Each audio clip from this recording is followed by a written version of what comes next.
104.7 IFM. Report! Marami pa rin umano ang nagpupuntang mga pamilya ng mga yumao dito sa Binmalik Catholic Cemetery. Ngunit karamihan umano dito hindi lamang nagpupunta para bumisita, kundi para ipalipat na ang lapida ng kanilang mga yumao bago pa sila tuluyang matabunan.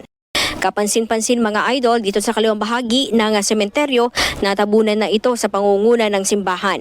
Pero dito sa kaliwang bahagi, hindi pa ito natatabunan. Kaya't ang ilan sa mga pamilya sinasamantalang pagkakataong ito upang mailipat ang lapida ng kanilang mga yumao. Naabutan ng IFM News Team ang isang ginang na bumibisita at kinakabisado na umano ang pwesto ng lapida ng kanyang yumao upang alam ang babalikan kapag natapos na ang reconstruction ng himlayan. Nalaman ko na tinatabunan na po itong sementeryo ng Binmalik, kaya binibisita ko po sila, yung mga kapamilya ko na nasa lupa, para sa ganon bago sila matabunan ay nakita ko kung saan sila nakahimlay. Ay isa pa, syempre tinitignan ko din kung papaano yung plano nila, kasi parang nabigla din ako, pero naniniwala din po ako na maganda po yung plano nila dito. Ang grupong ito naman ang kalalakihang madalas tumatao sa sementeryo upang tumanggap umano ng trabaho sa mga bumibisitang pamilya.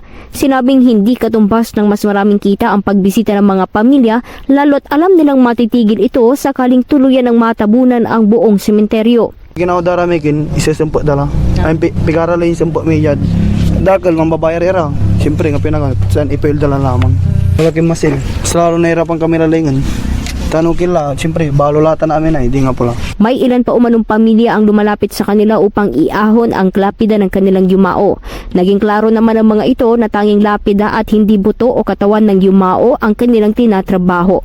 Tumanggi namang humarap sa kamera ang ilang manlalako, ngunit naobserbahan umano nila ang paghina ng kanilang bentahan ng kandila dahil malaking bahagi na ng lugar ang natabunan. Sa kasalukuyan, kapansin-pansin ang konstruksyon ng tila parisukat na himlayan sa natabunan ng bahagi ng sementeryo.